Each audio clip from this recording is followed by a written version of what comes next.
ప్రజా సంక్షేమ పాలనకు 100 రోజులు. కొమ్మాలపాటి.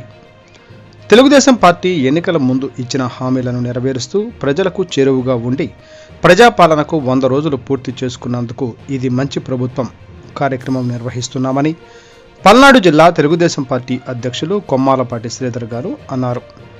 ఈ సందర్భంగా జిల్లా పార్టీ అధ్యక్షులు కొమ్మాలపాటి శ్రీధర్ గారు మాట్లాడుతూ, ప్రజలు ఎంతో నమ్మకంతో ఇచ్చిన బాధ్యతను కూటమి ప్రభుత్వం నిలుపుకుంటూ ముందుకు సాగుతోంది. గత వైసీపీ ప్రభుత్వం 100 రోజుల్లో కేవలం 250 రూపాయలు పింఛన్ పెంచారు.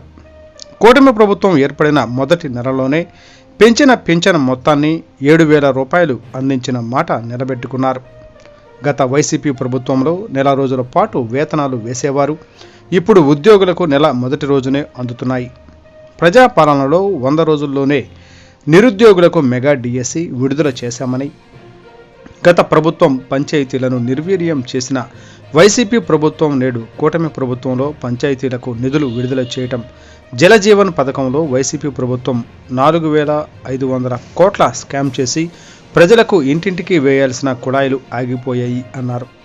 వరదలతో అతలాకుతలమైన మన రాష్ట్రంలో ప్రజలకు అందుబాటులో ఉండి వారిని అన్ని విధాలుగా ఆదుకోవడంలో కూటమి ప్రభుత్వం విజయం సాధించటం, గత వైసీపీ ప్రభుత్వం కొనుగోలు చేసిన ధాన్యానికి బకాయిలు చెల్లించి రైతులను ఆదుకోవడం, ఇక దీపావళి నాటికి ఉచిత గ్యాస్ సిలిండర్ ఇవ్వడం జరుగుతుందని, మహిళకు ప్రతి నెల 1,500 రూపాయలు పథకం కూడా త్వరలో ప్రారంభిస్తారని, మనది అభివృద్ధి చెందుతున్న రాష్ట్రమని అన్నారు.